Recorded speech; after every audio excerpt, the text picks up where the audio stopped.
Strength of material made easy by H N. Sharma की series में आज हम स्टडी करेंगे shear force diagram and bending moment diagram for simply supported beam carrying uniformly distributed load. But मैं आपसे request करूंगा कि इस वीडियो को आप एंड तक जरूर देखें ताकि आपको सारे कंसेप्ट पूरा प्रोसीजर क्लियर हो सके। और आगे बढ़ने से पहले आप लोगों से रिक्वेस्ट करूंगा कि अभी तक अगर आपने इस चैनल को सब्सक्राइब नहीं किया है तो डेफिनेटली इसे सब्सक्राइब कर लीजिए और साथ ही साथ साइड में लगे हुए बेल आइकन पे जरूर क्लिक कीजिए ताकि जब भी मैं कोई नया वीडियो अपलोड करूं तो आपको उसका प्रॉपर नोटिफिकेशन टाइमली मिल सके।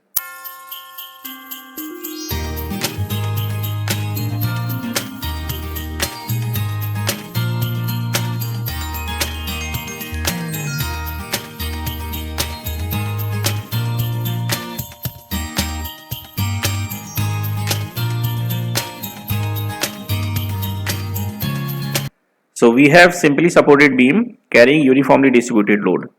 हमारे पास बीम है AB जिसकी लेंथ है 5 metre and C to D portion में ये यूनिफॉर्मली डिस्ट्रीब्यूटेड लोड कैरी करता है जिसकी इंटेंसिटी है 10 न्यूटन पर मीटर।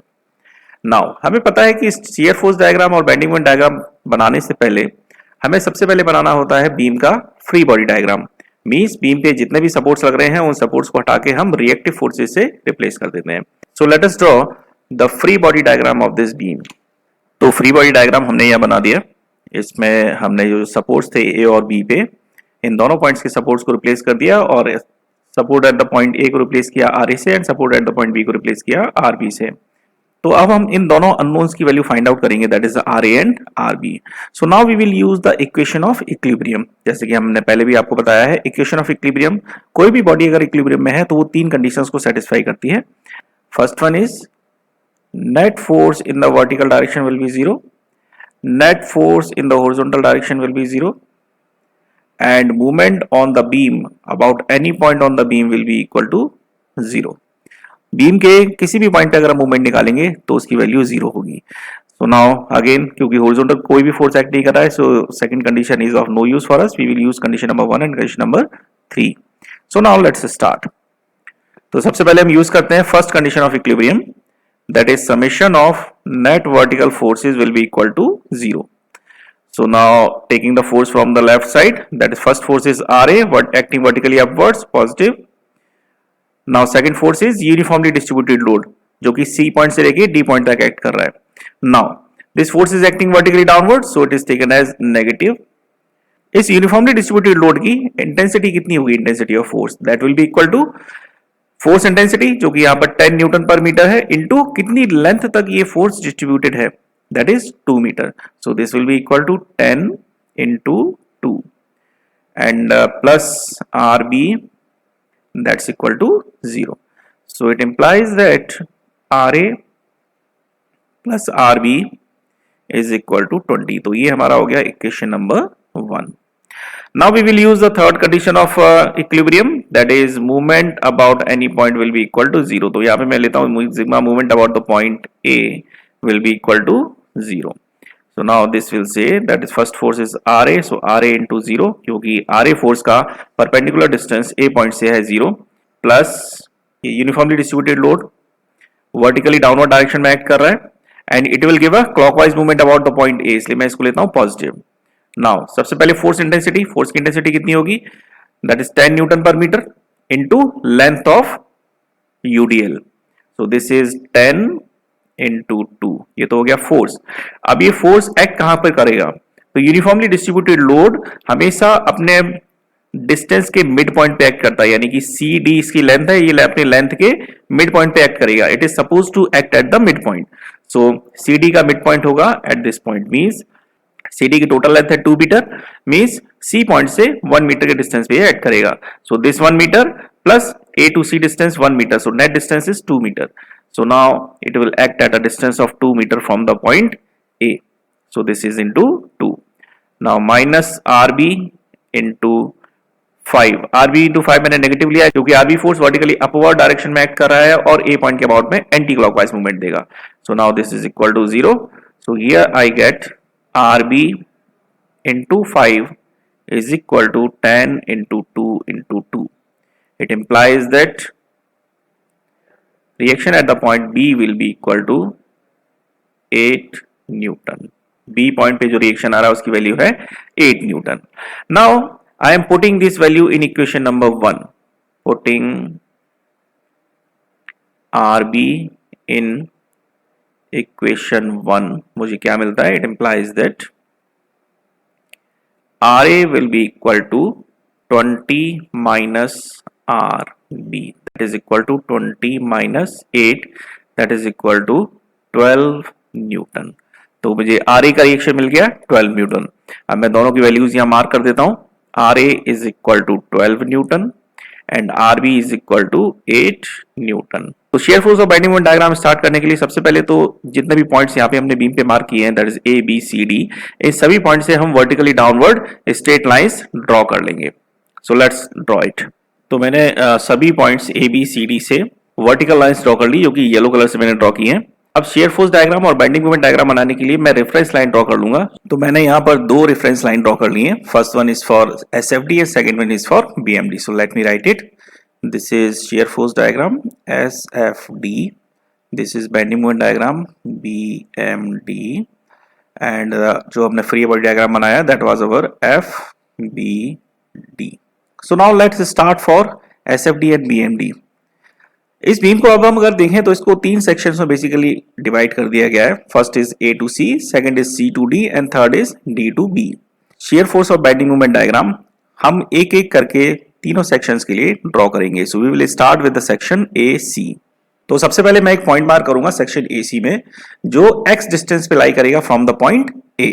मैंने एक पॉइंट मार्क कर लिया है XX, जिसका डिस्टेंस A पॉइंट से है x। Now the value of x is varying from 0 to 1 मीटर, क्योंकि A से C तक के लिए वैलिड है। So I am taking section AC जहां पर 0 is less than equal to x is less than equal to 1, यानी x a से लेके c तक वेरी करेगा। So find out the shear force about the point xx। तो shear force about the point xx का मतलब हम क्या करेंगे? हम उस पॉइंट के लेफ्ट साइड के सभी फोर्सेस को कंसीडर करेंगे और उनको सम अप कर देंगे। सो लेफ्ट साइड में first force is RA, that is 12 Newton, क्योंकि वर्टिकली अपवर्ड एक्ट कर रहा है इसलिए मैं इसे पॉजिटिव ले रहा हूं। So shear force is equal to 12 newton. Now shear force at the point A, जहां पर x की वैल्यू कितनी है 0, यहां पर भी shear force होगा हमारा 12 न्यूटन, क्योंकि ये x से इंडिपेंडेंट है value. And shear force at the point C, जहां पर x की वैल्यू है 1, यहां पर भी हमारा shear force होगा 12 न्यूटन सेम। तो चाहे आप A पॉइंट पे मार्क करें, चाहे A से C तक आप कोई भी पॉइंट ले लें, आपको कांस्टेंट वैल्यू shear force की 12 न्यूटन ही मिलेगी। Okay, so this value is valid from x equal to 0 to x equal to 1. So now mark these points. एक suitable scale आप ले लीजिए। Let us say 10 Newton is equal to 1 centimeter की आप scale ले सकते हैं। Okay, and as per your choice आप कोई भी स्केल ले सकते हो। So let me say I am taking this scale. So accordingly मैं A पॉइंट पे और C पॉइंट पे 12 न्यूटन की वैल्यू मार्क करूंगा। So accordingly I will move up, क्योंकि दोनों ही वैल्यूज पॉजिटिव हैं, means I have to move up from the reference line.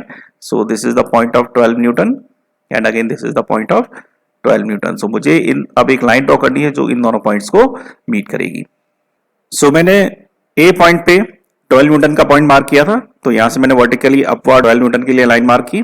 उसके बाद में फिर एक हॉरिजॉन्टल लाइन मार्क की जो कि C पॉइंट पे 12 न्यूटन से मीट करती है। तो यहां पे मैं वैल्यूज लिखूंगा सिर्फ, I will not write the units for the clarity of the figure। 12 12 and here it is 0। Okay, now for the same section we will draw the bending moment diagram, movement about the point xx। So this will be equal to, यानी कि जो हमने xx point mark किया है इसके left side के forces को consider करेंगे और सभी मूवमेंट्स को सम अप कर देंगे।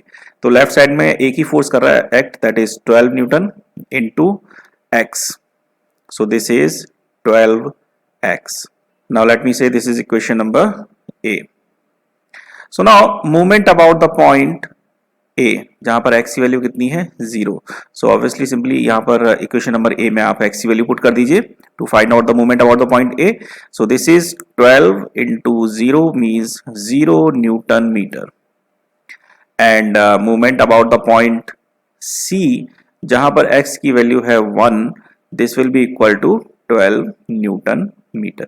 सो let us mark the point. A point पे है 0, मींस हमें BMD में इस 0 पॉइंट से स्टार्ट करना है। Here it is 0 and C point पे है 12 न्यूटन मीटर। तो यहाँ पे भी आप एक सुटेबल स्केल ले लीजिए और अकॉर्डिंगली आप मार्क कर लीजिए।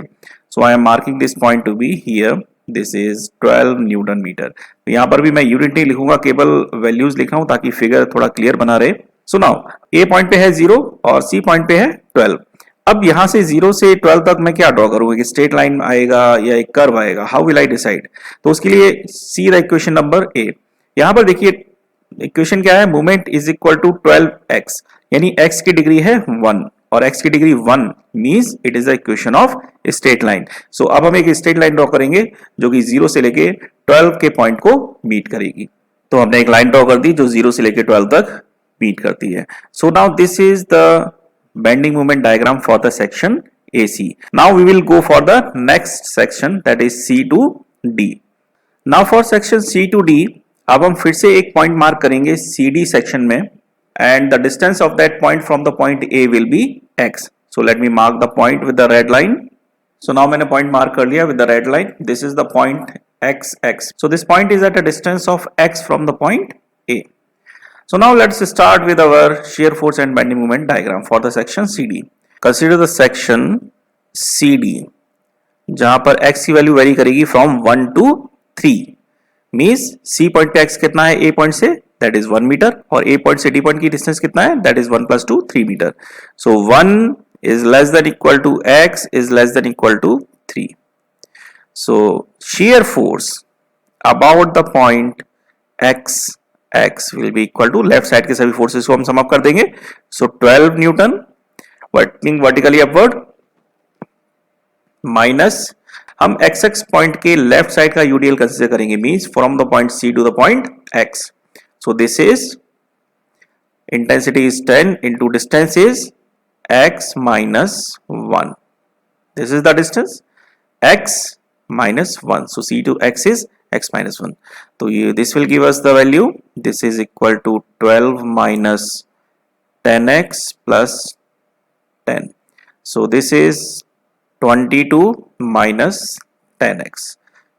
So now here let us say this is equation B. So shear force at the point C जहां पर x की वैल्यू है 1, it is equal to 22 minus 10. This is 12 Newton. And shear force at the point D जहां पर x की value है 3, it is equal to 22 minus 30 is equal to minus 8 Newton. C और D दोनों point में हमें value मिल गई. So let us mark these value on these points. So at the point C 12 Newton already marked है. At the point D this is minus 8 Newton. Now the value is negative. So हमें इस axis से नीचे 8 Newton जाना है. So this is the point of minus 8 Newton. So I will mark here as 8. Minus लिखने की जरूरत नहीं है क्योंकि ऑलरेडी एक्सिस से नीचे हम मार्क कर रहे हैं.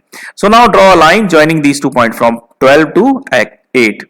अब मैंने यहां लाइन क्यों ड्रॉ कर रहा हूं, because here in this equation the degree of x is 1. Degree of x is 1 means this is a straight line. So let me draw the line.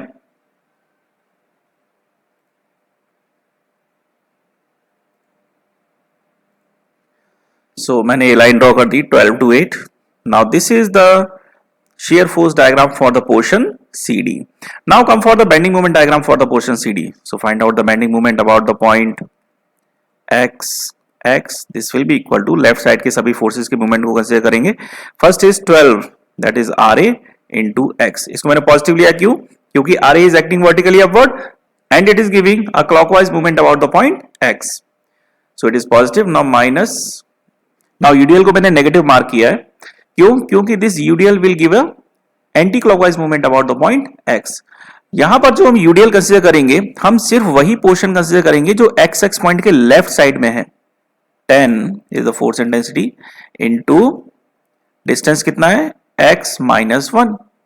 C to x, this is the distance is x minus 1, यानी x a से x तक का distance है तो x minus a to c का distance 1. So this is c to x का distance कितना हुआ x minus 1. So this is 10 into x minus 1 तो हो गया फोर्स. अब ये फोर्स कहां पे एक्ट करेगा? It is suppose to act at its mid point. तो हमने जो पोर्शन कंसीडर किया है वो c से x तक का है. तो c से x का जो मिड पॉइंट है this is that this point, ये जो मार्क किया हुआ है मैंने, एंड ये जो मैंने एरो से डिस्टेंस मार्क किया है दिस इज द डिस्टेंस जो कि x पॉइंट से इस मिड पॉइंट का डिस्टेंस है. So what will be the value?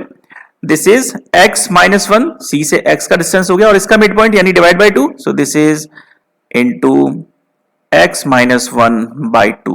This is the distance, right? So this will give a anti-clockwise movement about the point x, इसलिए हमने इसको लिया negative, and no other force is acting. So now this will become 12x minus 5 x square plus 1 minus 2x, and this will give me 12x minus 5x square minus 5 plus 10x, or the final equation will become 22x minus 5x square minus 5. This is the equation number C.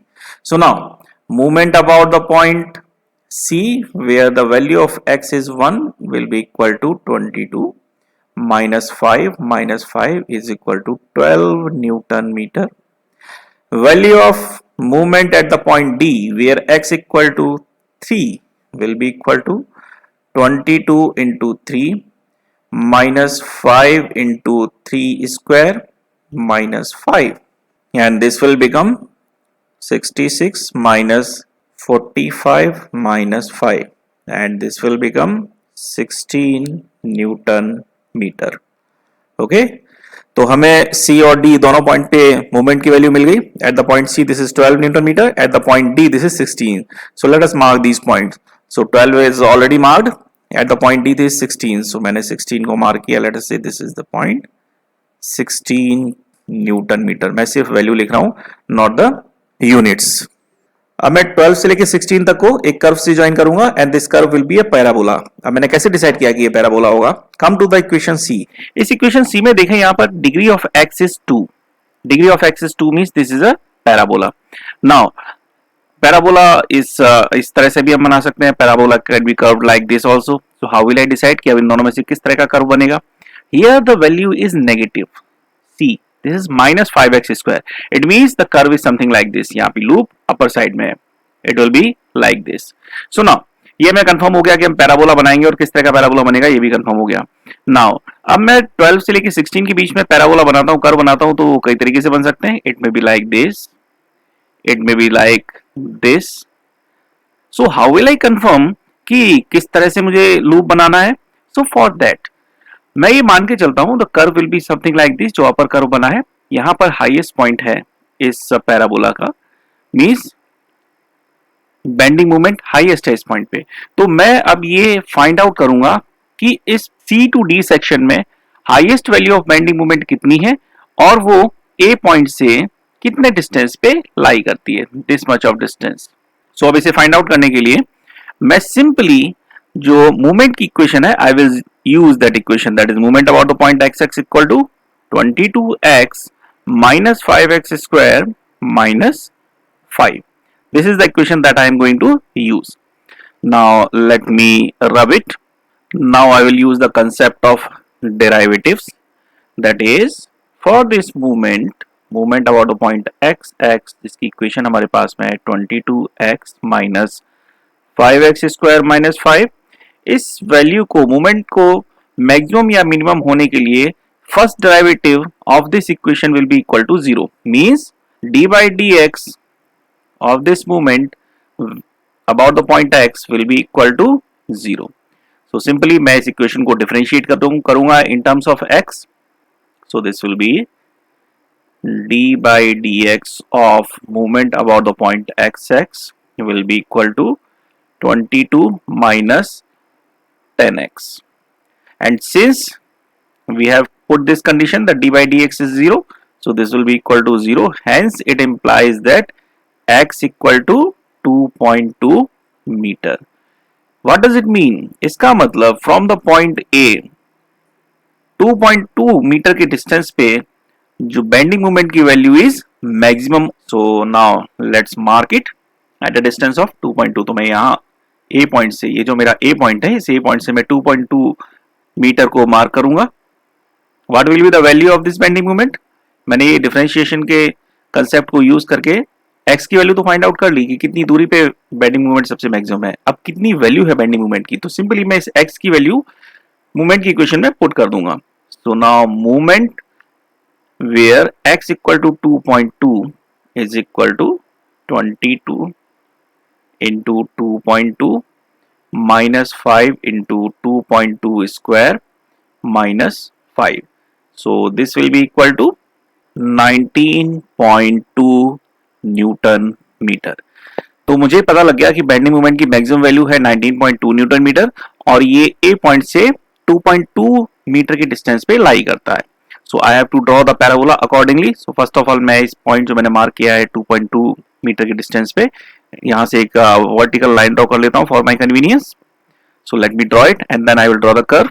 So now मैंने एक red line mark कर ली और I have mark the distance कि ये ए point से 2.2 metre की distance पे है. And above this reference line of BMD, I will mark the value of 19.2 Newton meter. So let it be here. This is 19.2 Newton meter. So now I will simply draw a curve joining these points 12 to 19.2 to 16. A smooth parabolic curve. So let me draw it. तो मैंने एक smooth curve बना दिया joining the point from 12 Newton meter to 19.2 Newton meter to 16 Newton meter. तो ये मेरा parabolic curve बन गया और साथ ही साथ ये सी डी पोर्शन का बेंडिंग मोमेंट डायग्राम कंप्लीट हो गया. Now come to the section D to B. अब डीबी सेक्शन के लिए मैं फिर से डीबी सेक्शन में एक पॉइंट मार्क करूंगा जो कि ए पॉइंट से एक्स डिस्टेंस पे लाई करेगा. सो let me mark the point first.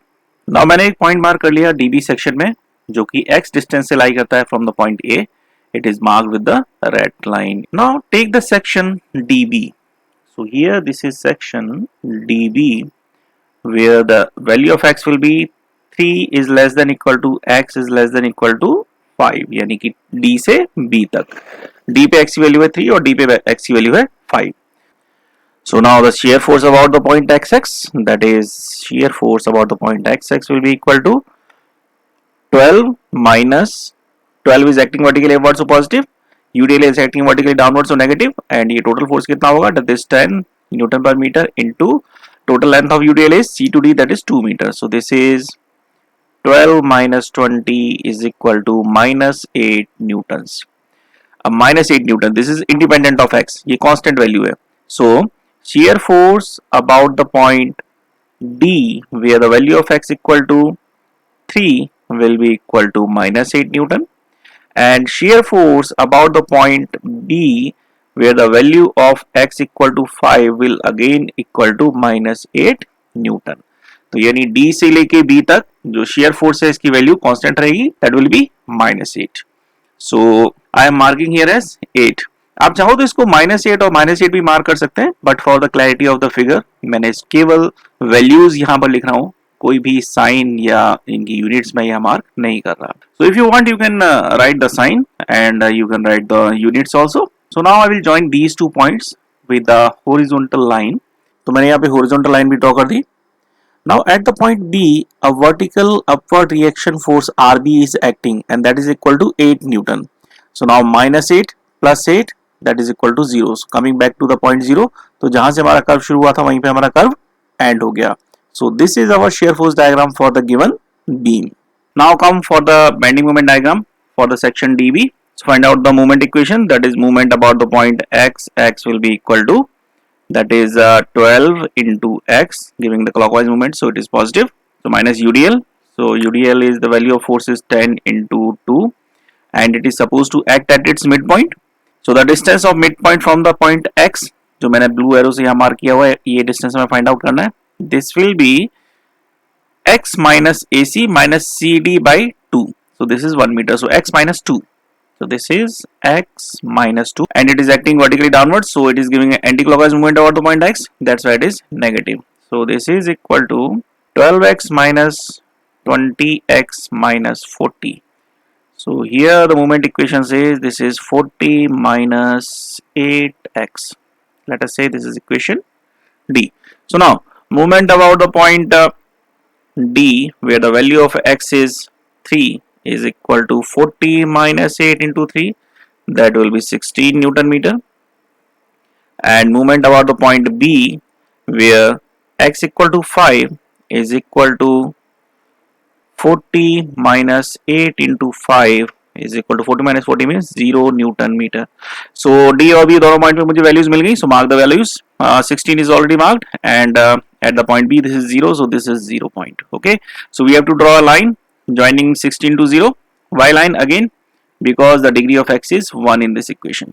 So let me draw the line now. So I have drawn this line 16 से 0 तक. Now with this our bending moment diagram is complete for the given beam. So you might have realized it is simple to draw the shear force and bending moment diagram. तो हमें केवल ये ध्यान रखना है कि जो भी हमें बीम दिया हुआ है उसमें सबसे पहले फ्री बॉडी डायग्राम बनाइए बीम का, उसके बाद में shear force और bending moment डायग्राम बनाते जाइए section by section, and the diagram will be completed and it is very easy to draw. So अगर आपको ये कंसेप्ट समझ में आया then I will request you to like this video and अपने friend circle में भी सर्कुलेट कीजिए ताकि बाकी लोग भी इसका फायदा उठा सके. Thank you.